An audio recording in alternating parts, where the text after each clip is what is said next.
मूल श्रीमद् भागवत के श्री चरणों में बैठकर मृत्यु लोक के अंदर जो हमारे अंदर अपूर्णता है उसकी पूर्णता को प्राप्त करने के लिए ये सेशन पूरा आपका चल रहा था, जो पिछले 7 दिन से लगातार चल रहा है। धर्म क्या है, किस प्रकार से किया जाना चाहिए, और मृत्यु है ये शाश्वत है। हम जानते हैं कि जो भी यहाँ इस मृत्यु लोक में आता है उसको जाना पड़ता है। पूर्ण ब्रह्म परमात्मा भी जब अपूर्णता को प्राप्त होते हैं और वो जब इस धराधाम में आते हैं तो वो भी एक निश्चित समय के बाद अपने स्वधाम को जाते हैं। भगवान कृष्ण आए तो भी जाना पड़ा, भगवान प्रभु श्री राम आए तो उनको भी जाना पड़ा। तो ये मृत्यु लोक अपूर्णता से पूर्णता प्रदान करने के लिए हमारी एक यात्रा चल रही है। उस यात्रा में अगर सत्संग हो, भगवान की दिव्य लीलाएं हो, तो वो यात्रा थकान भरी नहीं रहती। अमूमन अभी जो समय चल रहा है वर्तमान में, तब हर व्यक्ति को थका थका सा है, चाहे वो समाज में रहता हो, परिवार में रहता हो, परिवार के सदस्यों के बीच में रहता हो, तो उसको एक बहुत सारी थकान है जीवन में।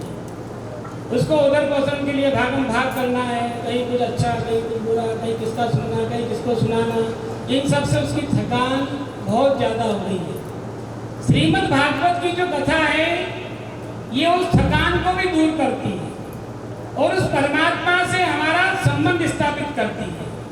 बाकी जो कथाएं हैं वो सुनने वाले व्यक्ति को मानव से महामानव बनाती है, लेकिन श्रीमद् भागवत की कथा, ये वांग्मय जो कथा है, ये अपना ही स्वरूप प्रदान करती है। तो क्या करती है कि श्रीमद् भागवत की जो कथा है ये भक्त को भगवान बनाती है। और ये प्रत्यक्षम किम प्रमाण है। अभी 7 दिन के अंदर आपके अंदर जो सात्विकता आई, आचार विचार संस्कार, ये कहीं ना कहीं व्यास जी के द्वारा आपको उससे परिचय करवाया गया ना, तो कहीं ना कहीं हमारे जीवन के अंदर वो सात्विकता आई है। तो ये सात्विकता को प्राप्त करने के लिए हमने ये पहला जो श्री ग्रंथ है श्रीमद् भागवत महापुराण, इसके 7 दिन की, और एक हमारा श्री ग्रंथ है जो श्री रामचरितमानस के नाम से विख्यात है। रामचरितमानस ये हमको परिवार में किस प्रकार से रहना चाहिए, किस प्रकार से उठना चाहिए, किस प्रकार से बोलना चाहिए, छोटे भाई का बड़े भाई के साथ संवाद किस रूप में होना चाहिए, पति पत्नी के संबंध किस प्रकार से होना चाहिए, पिता पुत्र के संबंध किस प्रकार से होना चाहिए। इसका मतलब ये रहा कि श्रीमद् भागवत जो है वो एक निमित्त सिखाती है, आपको जीने का तरीका बताती है कि आपको समाज में, परिवार में, कुटुंब में, राष्ट्र में किस प्रकार से अच्छे नागरिक बनकर रहना चाहिए। तो ये दोनों ही श्री ग्रंथ मृत्यु लोक में हमारे लिए संजीवनी का काम कर रहे हैं। जब भी हमें ऐसा प्रतीत हो कि हम अच्छा नहीं महसूस कर रहे हैं, अच्छा नहीं हमें लग रहा, तो उस समय कहीं ना कहीं हमें व्यासपीठ के सानिध्य में जाने की आवश्यकता होती है। व्यासपीठ हमारे यहाँ ही है, हमारा सौभाग्य है। मात्र शक्ति ने बुलाई तो ये उनके लिए परम सौभाग्य है। ये श्रीमद् भागवत की कथा तो व्यास जी ने बताया ही था आपको। ये कथा वो कथा है जो देवताओं को भी दुर्लभ है, लेकिन मृत्यु लोक में आप हम सबको दुर्लभ है। लेकिन ये सुलभ कब होती है कि जब व्यासपीठ हमारे यहाँ आए और आकर हमें उन सब चीजों के गुण रहस्य को बताए। क्योंकि श्री वेद व्यास जी महाराज ने जब इसको रचा, वेद व्यास जी महाराज ने जब इसकी रचना की, उस समय उन्होंने 12 स्कंद के अंदर 18,000 श्लोकों की रचना की। ऐसा व्यास जी ने आपको बताया कि 18,000 श्लोक बने, लेकिन अब उस श्लोक को कौन समझाएगा। तो उन्होंने कहा नहीं, समय समय पर व्यासपीठ आएगी और वह आपको इसका भावार्थ भी समझाएगी और आपको आगे की ओर बढ़ाएगी। हम सौभाग्यशाली हैं कि हमारे यहाँ श्रीमद् भागवत की कथा हुई, हमने इसको सुना।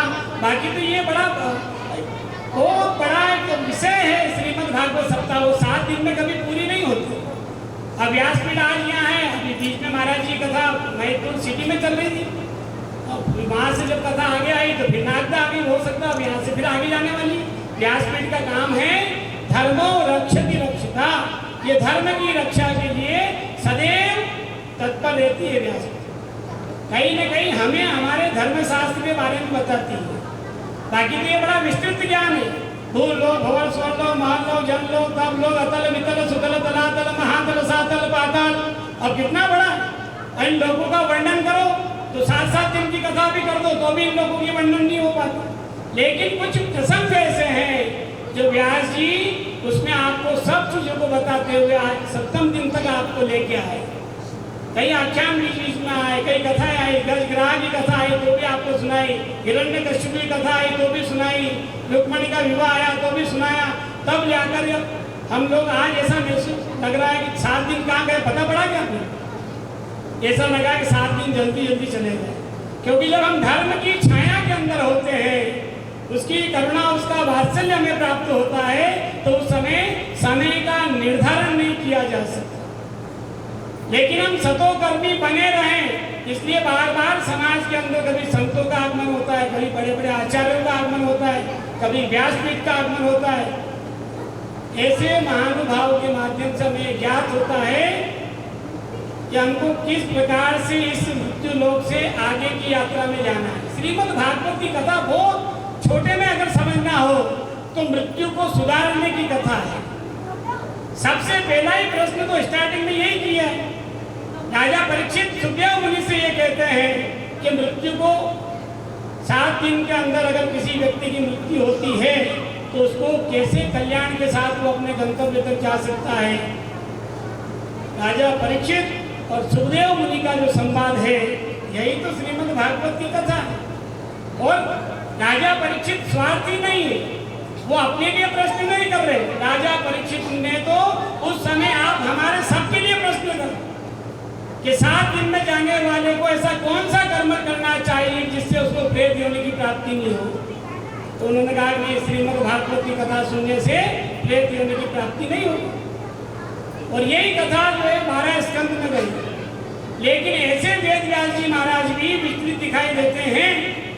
नारद मुनि जब आकाश मार्ग से विचरण कर रहे हैं तो उनका वेद व्यास जी महाराज तो सरस्वती के किनारे रह रहे हैं और ये इतने परेशान दिखाई दे रहे हैं। कहा महाराज जी कोई कष्ट है आपको?